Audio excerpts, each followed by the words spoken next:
Preston Cole stood in line at Morrison's Grocery, the most expensive supermarket in downtown Seattle.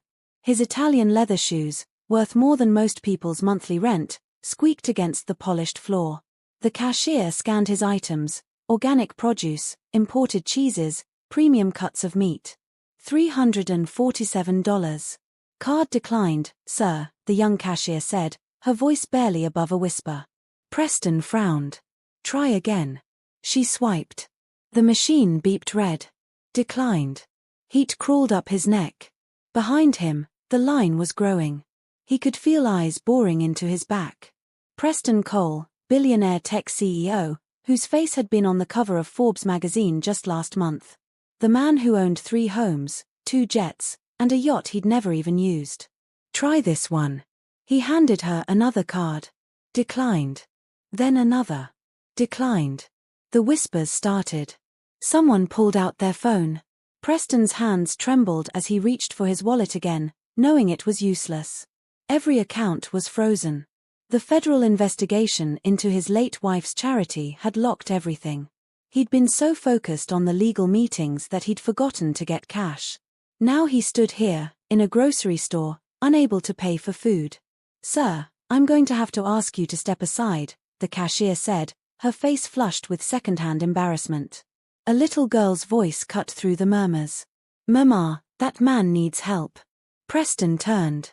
A beautiful African-American woman in a faded diner uniform stood 2 people behind him. Her daughter, maybe 7 years old, tugged at her sleeve. The woman's eyes met his, and he saw something he hadn't seen in months: genuine kindness without agenda. Baby, we can't. The woman started. Mama, you always say we help people when they're in trouble. He's in trouble. The woman bit her lip, then stepped forward. I'll pay for his groceries. Preston's throat tightened. No, I couldn't ask you to. You didn't ask. My daughter's right. She pulled out a worn wallet and counted out bills. Preston watched her hand over what was clearly every dollar she had. The cashier counted. This is only $43. The total is $347. Then just ring up $43 worth, the woman said firmly. The little girl looked up at Preston with the biggest, brightest eyes he'd ever seen. Don't be sad, mister. My mama says tough times don't last, but tough people do. Preston Cole, a man worth billions, stood in a grocery store accepting charity from a woman who probably lived paycheck to paycheck. And for the first time since his wife died, he felt something other than numbness. He felt seen. Have you ever been in a position where a stranger's kindness changed everything for you? Drop a comment below and subscribe to hear how this one moment rewrote both of their destinies.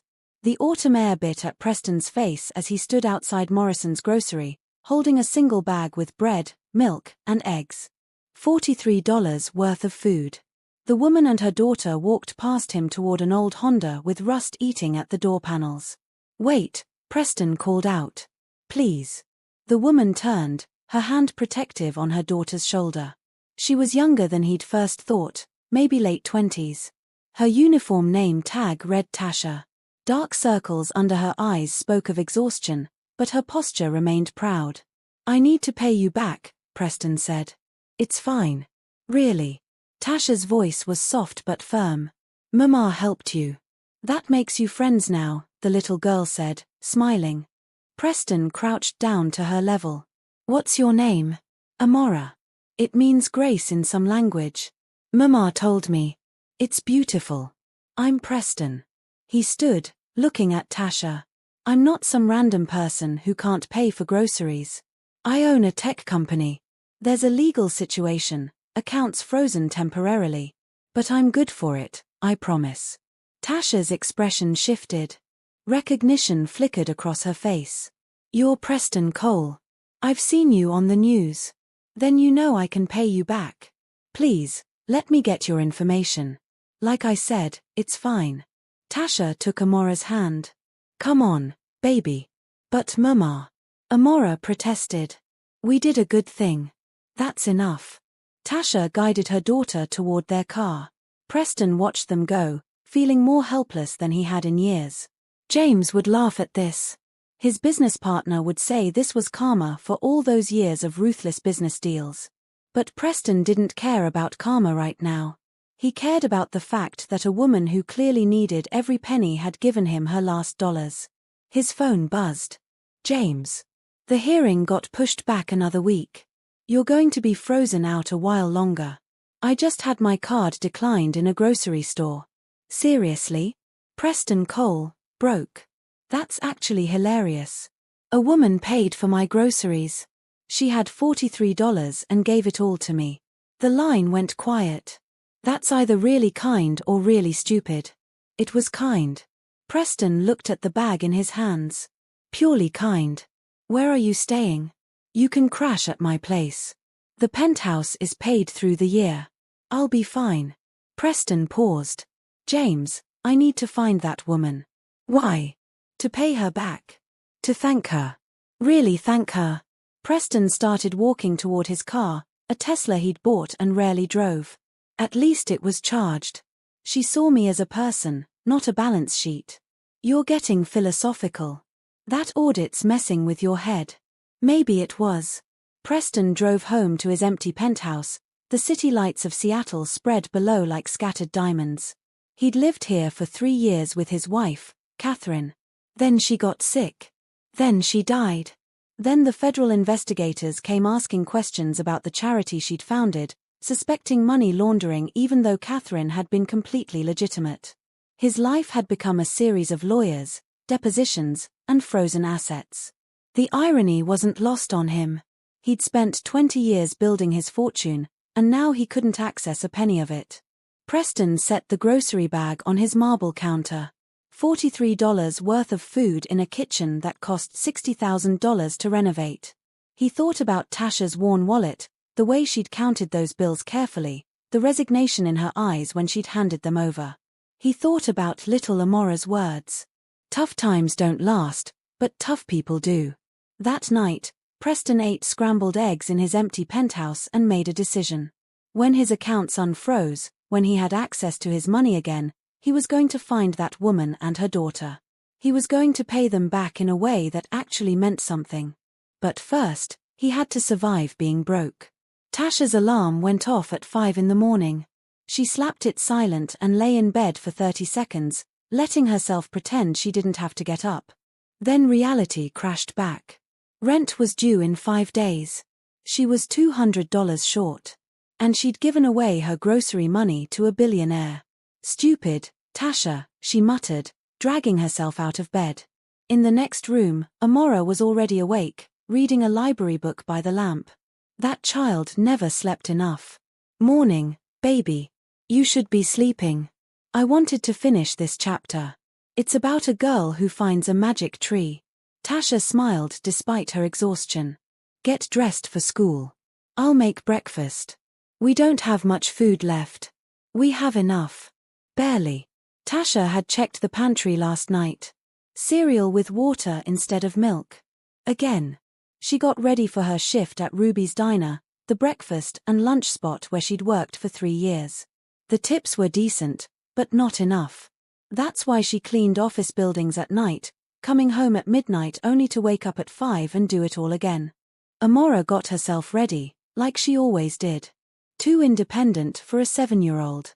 Too aware of their situation. Mama, do you think that man is okay? I'm sure he's fine, baby. But what if he's not? What if he really needed help? Tasha knelt down, straightening Amora's collar. You have the biggest heart. You know that. But we can't worry about everyone. We have to focus on us. You always help people though. That's different. How? Tasha didn't have an answer for that. She dropped Amora at school, then headed to the diner. Rita was already there, prepping for the morning rush. Rita had been managing Ruby's for 15 years and had taken Tasha under her wing when she'd first started. You look rough, Rita said, not unkindly. Didn't sleep well. Man troubles. Money troubles. Same as always. Tasha tied her apron. I did something really dumb yesterday. She told Rita about Morrison's grocery, about Preston Cole, about giving away money she couldn't afford to lose. Rita shook her head. Girl, your heart is too big. Amora insisted. That child is just like you. Rita squeezed her shoulder. It'll work out. It always does. But it didn't always work out. Sometimes things just got worse. Tasha knew that better than anyone. The morning rush hit. Tasha served coffee, took orders, forced smiles. Her feet hurt. Her back hurt. Everything hurt. But she kept moving because stopping meant thinking, and thinking led to panic about rent, about food, about Amora's school field trip she couldn't afford. Around 11, the bell above the door chimed. Tasha glanced up and froze. Preston Cole walked in, wearing jeans and a simple sweater, looking completely out of place in the worn-down diner. His eyes scanned the room until they landed on her. "Hi," he said, approaching the counter. "Hi." Tasha's heart hammered. "What are you doing here?" "I asked around. Found out you worked here." He sat on one of the stools. "I needed to thank you properly. You didn't have to do that." "I did." He pulled out an envelope. "This is for you." Tasha stared at it. "I don't want your money. It's not charity. You paid for my groceries. I'm paying you back. That's how it works." Rita appeared beside Tasha. "This your grocery store man?" "Rita, this is Preston Cole." "Preston, my boss Rita." Rita's eyebrows shot up. "The billionaire? In my diner? Well, now I've seen everything." She nudged Tasha. "Take the envelope, girl. Pride don't pay bills." Tasha's hands shook as she took it. Inside was a check.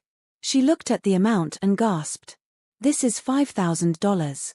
You gave me everything you had. That deserves more than just paying you back. I can't accept this. Mama would want you to." Amora's voice cut in. All three adults turned. Amora stood by the door, her teacher beside her. "Early dismissal today," the teacher explained. "Half day for teacher meetings." Amora walked up to Preston. "Hi. I'm glad you came back." Preston smiled, and it transformed his whole face. "Hi, Amora. I'm glad I found you both. See, Mama? Good things do happen." Amora looked at the check in Tasha's hand. "Is that money? Take it. We need it." Tasha felt tears prick her eyes. Her daughter shouldn't have to know they needed money this badly. She looked at Preston, at his sincere expression, at the hope in Amora's eyes. "Okay," she whispered. "Thank you." "No," Preston said softly. "Thank you. You saved me when I needed it. Now let me help you." Preston's penthouse felt different today. Maybe because he'd actually done something that mattered. He'd tracked down Tasha through the grocery store security footage, finding her license plate, then hiring a private investigator. James had called him crazy. "You gave a stranger $5,000, James said over the phone. "She gave a stranger her last $43, Preston countered. "I'd say she deserves it. Your accounts are still frozen." "Where'd you get $5,000? "Catherine's emergency fund. She kept it separate, remember? For situations exactly like this." James was quiet. Catherine had been practical like that. She'd known that even billionaires could face temporary cash flow problems. She'd insisted on keeping $20,000 in a separate account, just in case. "The hearing's in 3 days, James said. "They're going to clear you." The investigators found nothing wrong with Catherine's foundation. It was completely legitimate. 3 days. Preston looked out at the Seattle skyline. "That's how long I've been functionally broke. 3 days. Tasha's been living like this for years. Don't go getting a savior complex. It's not a complex. It's just seeing how other people live. Really seeing it." Preston thought about Tasha's uniform, the rust on her car, the way Amora had looked at that check like it was $1 million. His phone buzzed with a text from an unknown number. "This is Tasha Bennett. Rita gave me your number. I just wanted to say thank you again. You've done more than you know." Preston smiled. "Can I take you and Amora to dinner? Just to celebrate you both." The response came 5 minutes later. "That's very kind, but I work tonight." "Cleaning job. You work 2 jobs?" "Yes." Preston's chest tightened. "What time does your shift end?" "Midnight." "That's too late." When's your next day off? Don't really have one. But Sunday afternoons are lighter. Sunday then. Lunch. My treat. This time the response was immediate. You've already been too generous. Preston typed, please. Amora wanted to know if I was okay. Let me show her I am. 3 dots appeared, then disappeared, then appeared again. Okay. Sunday at noon. But nowhere fancy. Amora gets nervous in fancy places. Deal. Preston felt lighter than he had in months. Meanwhile, Tasha sat in her apartment staring at the check. $5,000. She could pay rent. Buy groceries. Get her car fixed. Maybe even take Amora somewhere fun, like the zoo. Mama, are you crying? Amora crawled onto the couch beside her. Happy tears, baby. We're going to be okay for a while. Because of Preston? Because of Preston. Amora smiled. I liked him. He seemed sad though. Like he's missing something. Tasha wiped her eyes. Sometimes adults carry sadness, baby. It's complicated. Is he married? I don't know. You should ask him on Sunday. Amora. What? You're allowed to have friends. Friends. Tasha hadn't had real friends in years. She had Rita, who was more like a mother figure. She had a few acquaintances from work. But real friends? People she could relax around? No one. Her phone buzzed. The landlord. Rent is due in 3 days. Tasha took a photo of the check and sent it. I'll have it. I promise. The relief was immediate.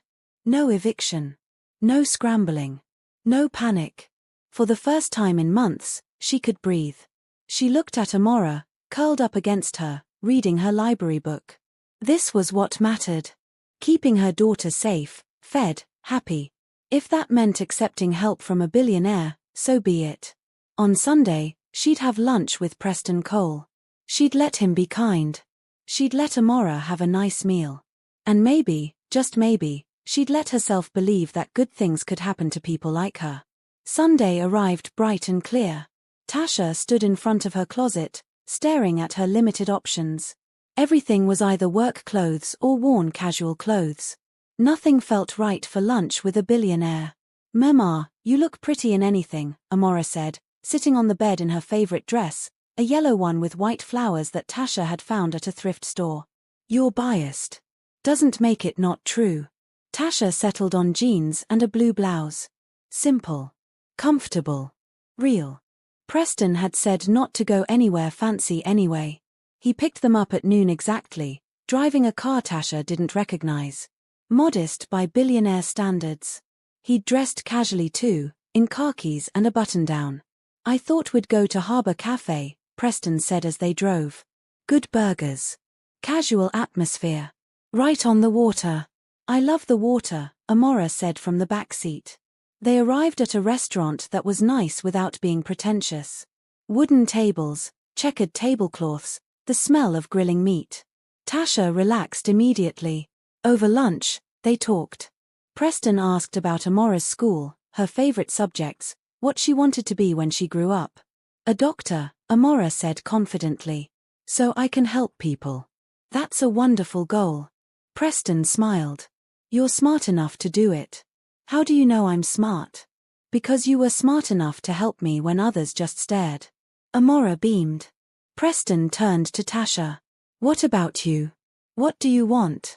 The question caught her off guard. No one asked her what she wanted. I want Amora to have a better life than I did. That's all. That's not all though. What do you want for yourself? Tasha looked at the water through the window. I used to want to open a bakery. I love baking. Used to make cakes for people before Amora was born. But then life happened. Life has a way of doing that. Preston's voice was soft. My wife used to say that dreams don't die, they just hibernate. Your wife? Catherine. She passed away 2 years ago. Cancer. I'm so sorry. Me too. Preston looked at his plate. The investigation that froze my accounts, it was into her charity foundation.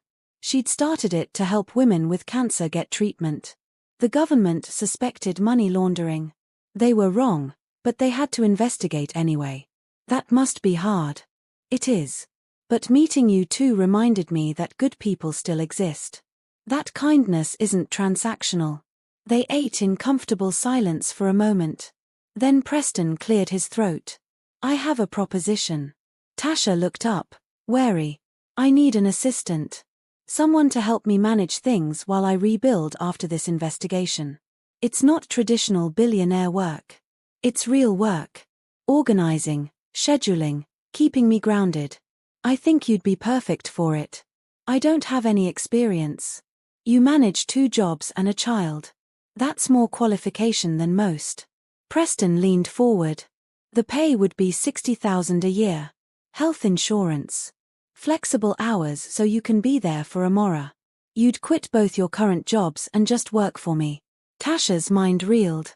$60,000. That was more than double what she made now. Health insurance meant Amora could see a dentist regularly, get her eyes checked, all the things Tasha had been putting off. Why me? Because you're real. Everyone in my world wants something from me. You gave something to me without expecting anything back. That's rare. That's valuable. I don't know anything about the tech industry. You don't need to. I have people for that. I need someone who can keep me human. Someone who'll tell me the truth. Can you do that? Tasha looked at Amora, who was watching with wide eyes. Say yes, Mama, Amora whispered. Tasha turned back to Preston. When would I start? Tomorrow if you're willing. My accounts unfreeze on Tuesday. I need to be ready to hit the ground running. Okay. The word came out before she could second-guess herself. Yes. Thank you. Preston smiled. No, thank you. You're saving me again. They spent the rest of lunch discussing details. Tasha would work from Preston's office, but also from his home when needed. She'd manage his calendar, screen his calls, help him reconnect with the parts of his life that mattered.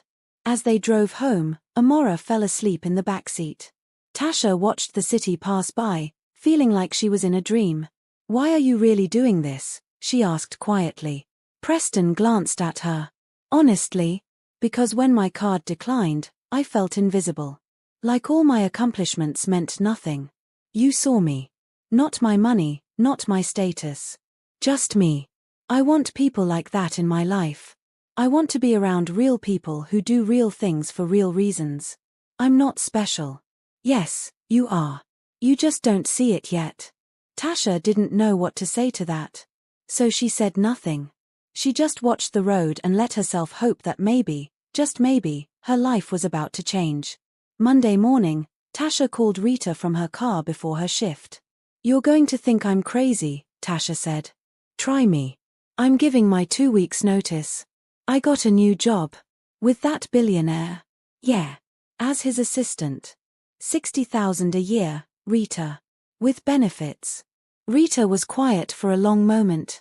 Good for you, baby. You deserve it. I feel guilty. Don't. You've worked yourself to the bone for years. Take the opportunity. Run with it. That evening, Preston met Tasha at his office building downtown. It was a modern structure, all glass and steel, with his company's logo displayed prominently on the front. Cole Technologies, Tasha read aloud. We do software development for medical devices. Helped design systems that track patient vitals, medication dispensers, things like that. Catherine inspired most of it. Inside, the office was sleek but warm.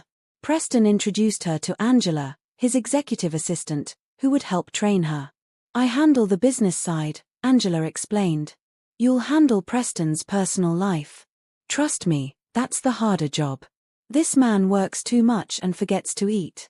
I do not forget to eat, Preston protested. You ate dry cereal at your desk last week because you forgot to grocery shop. Preston had no comeback for that. Over the next few days, Tasha learned the rhythm of Preston's life. He woke at 6, worked out, then came to the office by 8. He took meetings until noon, usually skipped lunch, then worked until 7 or 8 at night. He went home to an empty penthouse and repeated the cycle. When do you have fun?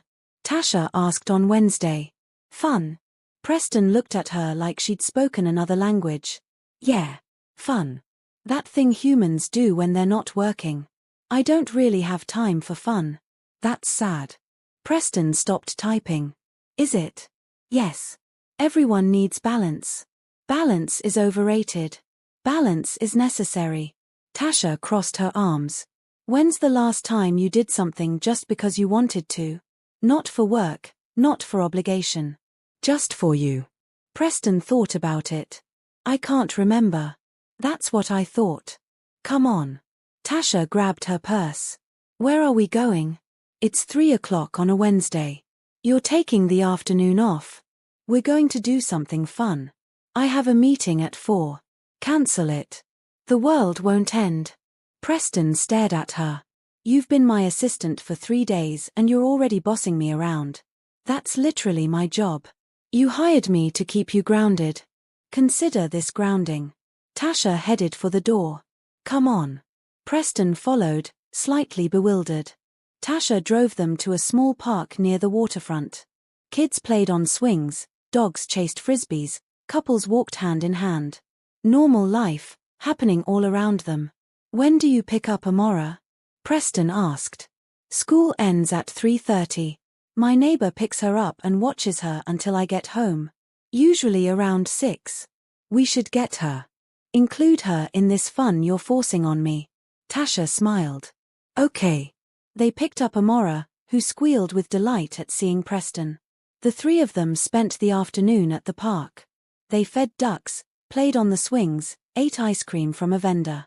Preston couldn't remember the last time he'd done any of these things. Higher, Preston. Push me higher, Amora shouted from the swing. Preston pushed, watching her soar into the air, laughing with pure joy. When had life become so complicated that he'd forgotten how to do this? How to just exist in a moment without thinking about the next meeting, the next deal, the next problem to solve. You're smiling, Tasha said, sitting on the swing next to Amora's. I am. Yeah. It looks good on you. Preston felt something shift in his chest. Warmth.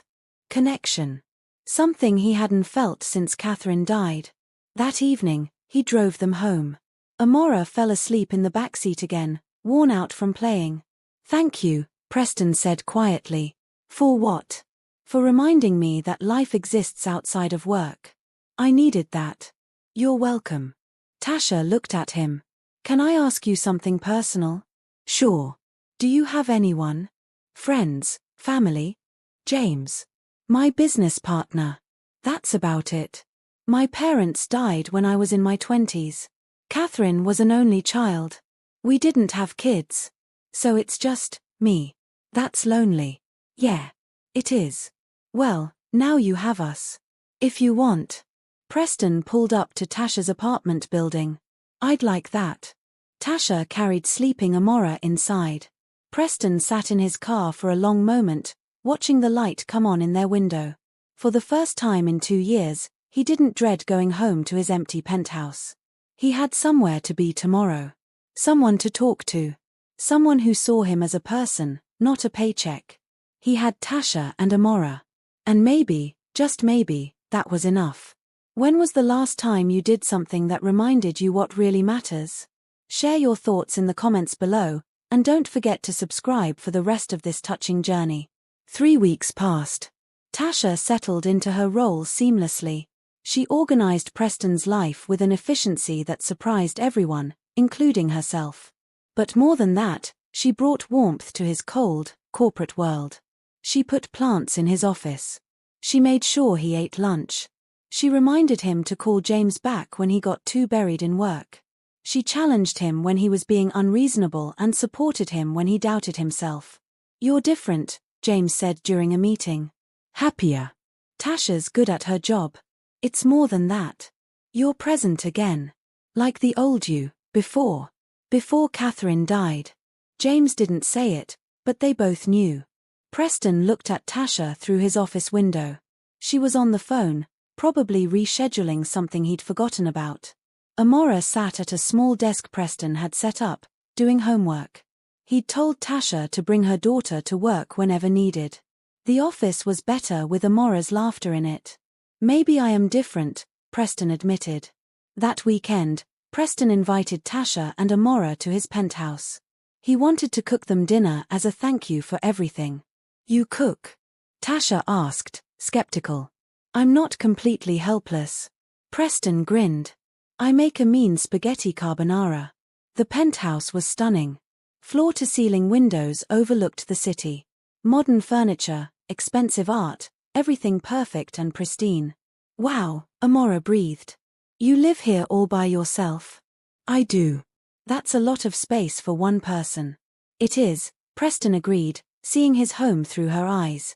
It did feel empty. Too big for just him. He cooked while Tasha and Amora explored. They found his library, his home gym, the room he'd converted into a photography studio that he never used anymore. You take pictures? Tasha asked, touching an expensive camera. I used to. Catherine loved photography. She taught me. But I haven't picked up a camera since she died. Why not? It hurt too much. Everything we did together hurts. Tasha was quiet for a moment.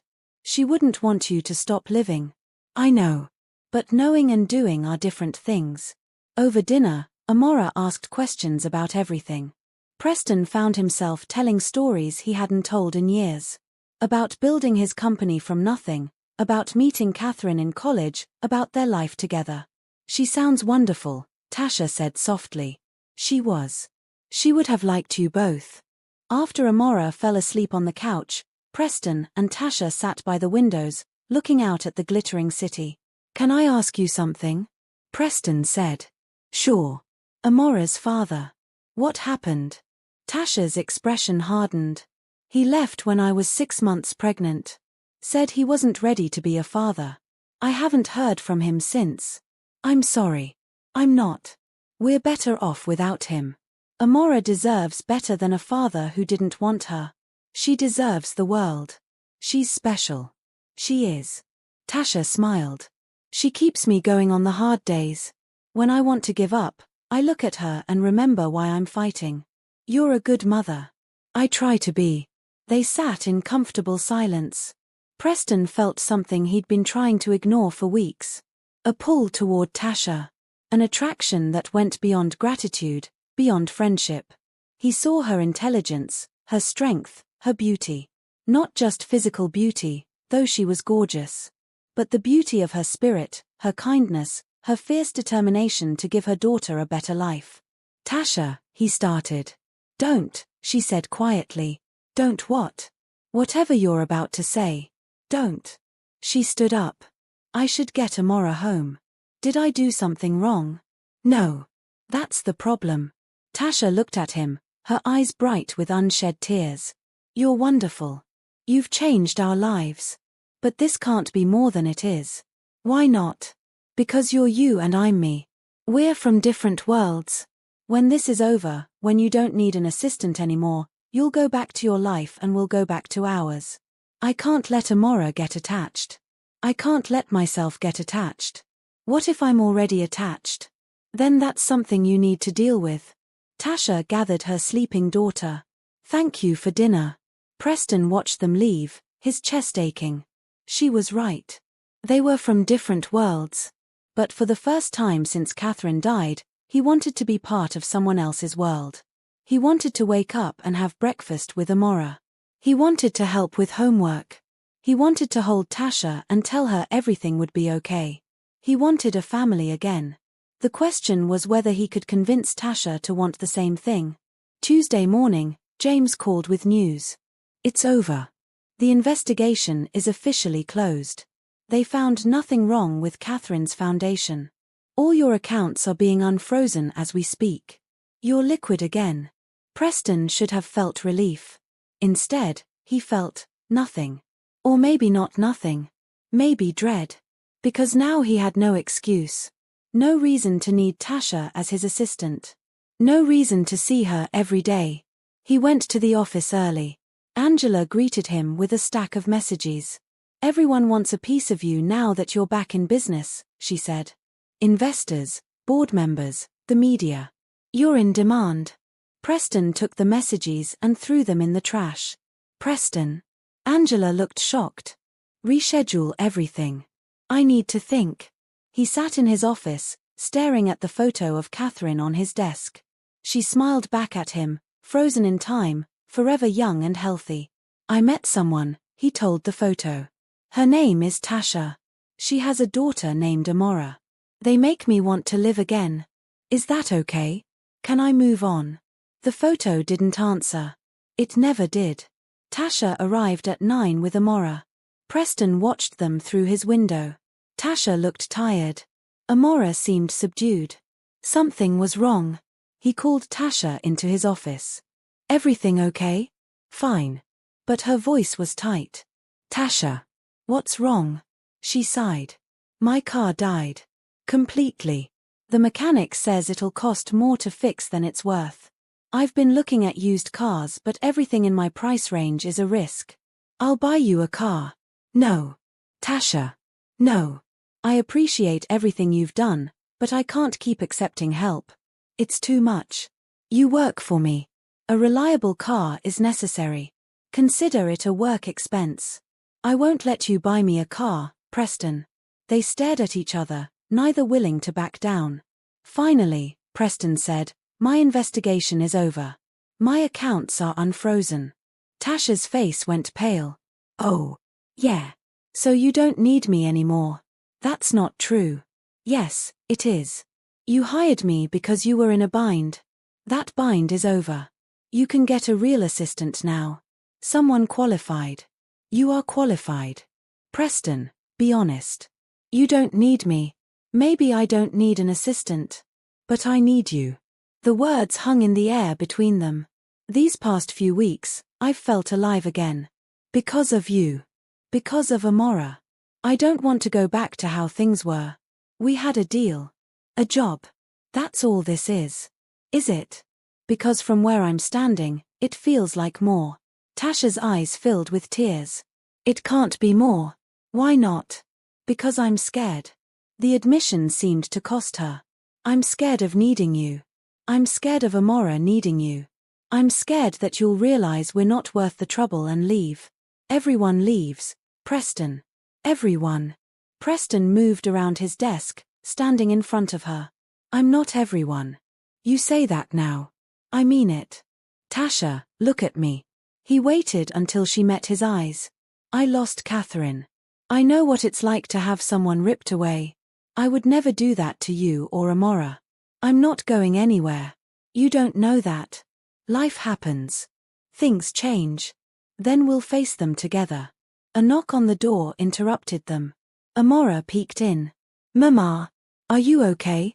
Tasha quickly wiped her eyes. I'm fine, baby. You're crying.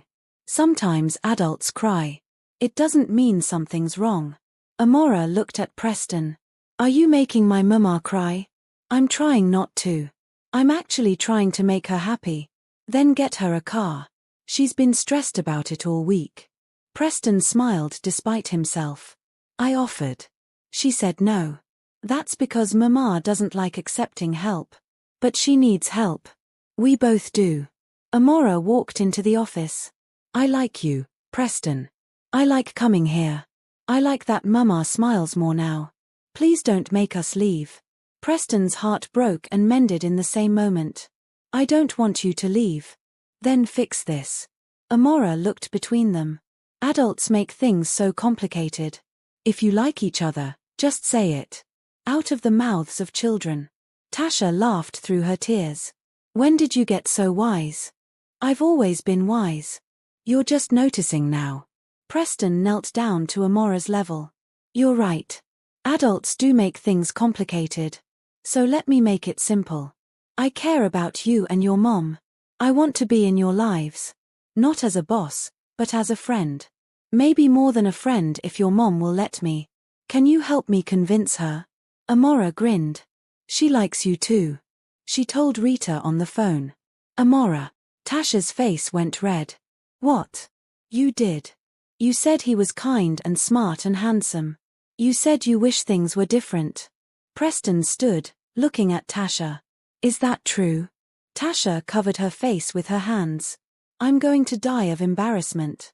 Don't die. Just say yes. To what? To this. To us. To letting me be part of your life. Tasha lowered her hands. What if it doesn't work? What if it does? She looked at Amora, then back at Preston. Okay. Okay. Yes. Okay. I'll stop fighting this. I'll let myself hope. Preston pulled her into a hug. She stiffened at first, then relaxed against him. It felt right. Like coming home. And I'm buying you a car, he whispered. Preston. It's a work expense. You can't argue with that. Tasha laughed. You're impossible. I prefer determined. Amora hugged both of them. Does this mean we're a family now? Preston and Tasha looked at each other. Getting there, Preston said softly. Definitely getting there. That Saturday, Preston took Tasha out to dinner. Alone. James agreed to watch Amora, which surprised Preston. You like kids? Preston had asked. I don't hate them. Besides, this one's growing on me. James had high-fived Amora, who seemed equally surprised to have a babysitter. Preston chose a restaurant on the water, quiet and intimate. Tasha wore a dress he'd never seen before, dark green that made her skin glow. You look beautiful, he said when he picked her up. I borrowed this from Rita. I don't own date clothes. Is this a date? Isn't it? I hope so. They ordered wine and appetizers. The conversation flowed easily, like it always did. They talked about everything and nothing. Books, movies, childhood memories, dreams they'd given up on. I always wanted to travel, Tasha said. See Paris, Rome, Tokyo. All those places that felt impossible. They're not impossible. They are when you're broke. You're not broke anymore. Preston reached across the table, taking her hand. I meant what I said. I want to help you. Not because I feel obligated, but because I care about you. Both of you. It's hard to accept. I've been independent for so long. Independence is important. But so is letting people in. Tasha squeezed his hand. You scare me. Why? Because this is too good. You're too good. I keep waiting for the catch. There isn't one. I'm just a man who met an incredible woman and her amazing daughter. I'm just a man who wants a second chance at happiness. Is that what this is? Your second chance? Maybe. If you'll have me. Preston paused. I loved Catherine. I always will. But she's gone. And I'm still here. I'm still alive. For a long time, I forgot that. I existed but I wasn't living. Then you and Amora reminded me what living feels like. Tears slipped down Tasha's cheeks. You deserve to be happy. So do you. Don't you think it's time we both stopped punishing ourselves? I wasn't punishing myself. Weren't you?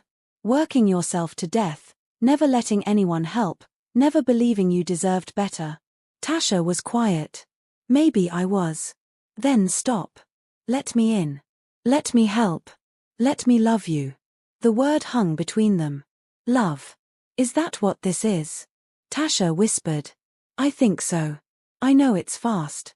I know we should probably take this slower. But Catherine taught me that life is short. When you find something real, you hold on to it. So that's what I'm doing. I'm holding on. Tasha stood up. For a moment, Preston thought she was leaving. Instead, she walked around the table and kissed him. It was soft and tentative at first, then deeper. Preston stood, pulling her close, feeling like he was waking up from a long sleep. When they broke apart, both were breathing hard. I'm terrified, Tasha said against his chest. Me too. But I'm in. I'm all in. Yeah. Yeah. They sat back down, grinning like teenagers. The rest of dinner passed in a happy blur. They talked about the future, about what this could become, about the practical realities of merging their lives. Amora comes first, Tasha said firmly. I wouldn't have it any other way. She's part of the package. The best part. And your work. I know it's important. It is. But so are you. I'll find balance. We'll figure it out together. After dinner, they walked along the waterfront. The city lights reflected on the water, creating a path of gold. Thank you, Tasha said. For what? For seeing me. For seeing Amora. For not giving up when I tried to push you away. Thank you for letting me in. For giving me a reason to wake up excited. For showing me that life can be good again. They kissed again under the stars, two people who'd been lost finding their way back to hope. When Preston dropped Tasha off at her apartment, James and Amora were playing cards at the kitchen table. Did you have a good date? Amora asked. The best, Tasha said. Are you boyfriend and girlfriend now? Tasha looked at Preston, who nodded. Yes, Tasha said. We are. Amora cheered. Finally. You two were taking forever. James laughed. She's not wrong. You were moving at a glacial pace. That night, alone in his penthouse, Preston didn't feel the usual emptiness. Instead, he felt full. Full of possibility, full of hope, full of love.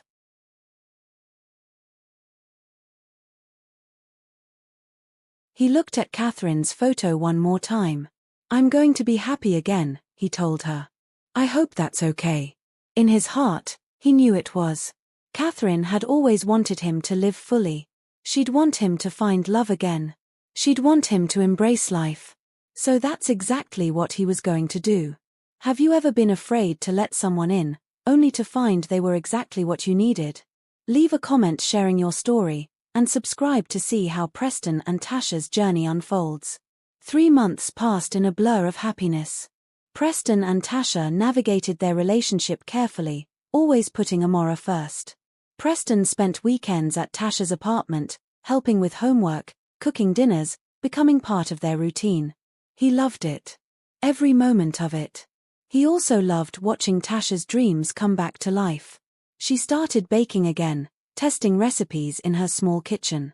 Preston ate everything she made, declaring each creation better than the last.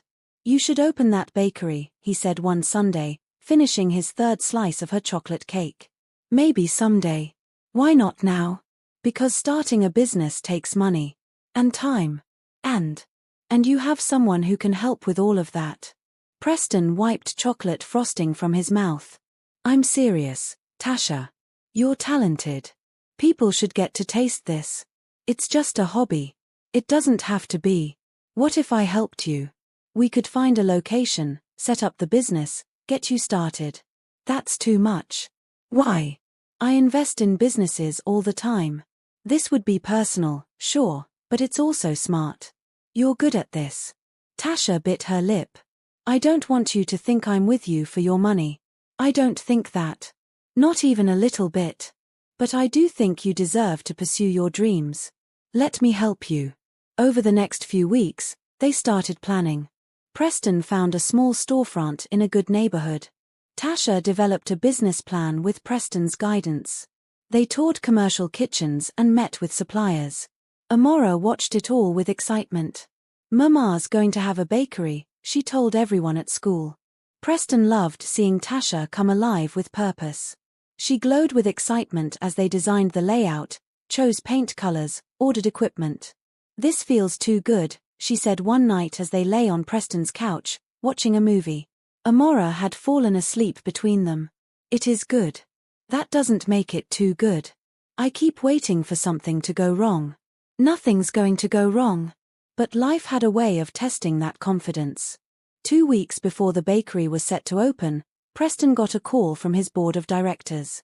They wanted to discuss his future with the company. What does that mean? Tasha asked. It means they're worried I'm not focused. Because of me. Because I'm prioritizing different things now. They're used to me working 80-hour weeks. Now I'm leaving at 5 to have dinner with you and Amora. I don't want to hurt your career. You're not. I'm choosing differently. Preston pulled her close. They can deal with it. The board meeting was tense. They questioned his commitment, his focus, his decisions. Preston listened, then spoke calmly. I built this company from nothing. I grew it into what it is today. But I did that at the cost of everything else. I worked while my wife was dying. I missed moments I can never get back. I'm not doing that again. I will work hard, I will lead this company, but I will also have a life outside these walls. If that's a problem, then maybe it's time for me to step back. The room went silent. Finally, the board chair spoke. We're not asking you to step back. We're asking you to stay present. I am present. I'm just present in multiple areas of my life now. That makes me better, not worse. It makes me more human, more grounded, more effective. Trust me on this. The board agreed to give him space. Preston left the meeting feeling lighter.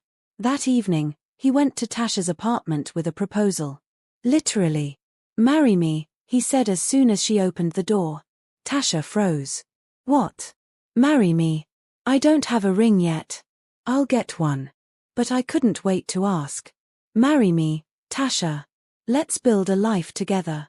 You, me, and Amora. Preston. I love you. I love your daughter. I want to wake up in the same house every morning. I want to help with homework and attend school plays and be there for all of it. I want to grow old with you. So marry me. Amora appeared in the doorway. Did he just propose? He did, Tasha said, tears streaming down her face. Well, say yes, Mama. Don't leave him hanging. Tasha laughed and cried at the same time. Yes. Yes, I'll marry you. Preston picked her up and spun her around. Amora cheered. The neighbors probably heard the celebration, but none of them cared. Later, after Amora went to bed, Preston and Tasha sat on her small couch, planning their future. I want to adopt Amora, Preston said. If that's okay with you. I want to be her father legally, not just in practice. She'd love that. She already calls you Dad when you're not listening. Preston's eyes misted. She does. She does. You're the father she always deserved. I don't deserve either of you. Yes, you do. You deserve to be loved. You deserve to be happy. They fell asleep on the couch, wrapped in each other's arms, planning a future neither had thought possible 6 months ago. 6 months later, Preston and Tasha stood in a garden, surrounded by friends and family. Well, the family they'd built. James stood as Preston's best man. Rita stood as Tasha's maid of honor. Amora was the flower girl, taking her job very seriously. The wedding was small and intimate, exactly what they wanted. No fancy venues, no hundreds of guests. Just the people who mattered. When the officiant said, "You may kiss the bride," Preston did, thoroughly and completely. Amora made a face but grinned. The reception was held at Tasha's bakery, which had opened 3 months earlier to overwhelming success. Sweet Beginnings Bakery had become a neighborhood favorite. Tasha's cakes were legendary. She'd found her calling, and Preston had found his purpose in supporting her. After dinner, after the first dance, after all the traditional wedding activities, Preston stood to give a speech. Most of you know how Tasha and I met. My card declined at a grocery store, and she paid for my groceries with her last $43. She saw me at my lowest and treated me with kindness I didn't deserve. She changed my life that day. He looked at Tasha, who was crying happy tears. What you don't know is what I've been planning. Tasha reminded me that life is about more than work and money. It's about people. It's about helping. It's about making a difference. So I've established a foundation in Amora's name. The Amora Bennett Foundation will provide financial assistance to single mothers who are struggling. Rent payments, car repairs, childcare, whatever they need to get back on their feet. The foundation starts with an initial investment of $1 million, and I'll continue funding it for years to come. The room erupted in applause. Tasha stood, hands over her mouth, sobbing. You didn't have to do that, she said when she could speak. Yes, I did. Because a little girl and her mother saw someone in need and helped without hesitation. Now I get to help others the same way. It's perfect symmetry. Amora ran up and hugged Preston's leg. Does this mean other kids get to have what we have? Exactly that. We're going to help a lot of families, just like your mom helped me. The rest of the reception passed in a joyful haze. Dancing, laughter, celebration. Preston looked around at the small gathering and realized this was what happiness looked like. Not boardrooms and billion-dollar deals. This. Connection. Love. Purpose. Later that night, Preston and Tasha stood on the balcony of the hotel where they'd spend their wedding night. Amora was with Rita, excited for a sleepover. I can't believe this is real, Tasha said, leaning against Preston. It's real. You made it real. We made it real. Together. Together, Preston agreed. I like the sound of that. Preston. Yeah. Thank you for not giving up on us. Thank you for seeing past my fear. Thank you for being patient. Thank you for taking a chance on a man whose card declined. Thank you for paying for my groceries. Thank you for changing my life. They kissed under the stars, two people who'd found each other in the most unexpected way. The next morning, they picked up Amora and drove to the airport. Honeymoon in Paris, Tasha's dream destination. But more than that, it was the first of many adventures. The three of them, a family, exploring the world together. On the plane, Amora looked out the window at the clouds below. Mama, remember when we only had $43? I remember. And now we're going to Paris. That's crazy. It is crazy. Good crazy. The best crazy, Preston added, squeezing both their hands. As the plane soared higher, Preston thought about the journey that had brought them here. A declined card. A kind gesture. A little girl's wisdom. A woman's courage. His own willingness to open his heart again. Life was strange and beautiful and unpredictable. But with Tasha and Amora beside him, Preston was ready for whatever came next. Because this, right here, was everything. This was home. This was family. This was love. And it had all started with $43 and a little girl who believed in helping people in need. Sometimes the smallest acts of kindness led to the biggest changes. Sometimes being vulnerable led to the greatest rewards. Sometimes losing everything helped you find what really mattered. Preston had learned all of that and more. He'd learned that wealth wasn't about money in the bank. It was about the people you loved and who loved you back.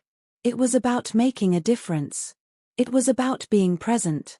He'd been given a second chance at happiness, and he wasn't going to waste it. None of them were. Together, they would build a beautiful life. They would help others. They would create memories. They would love deeply and completely. And it all started with a declined card and a little girl who did the unthinkable. She helped a stranger.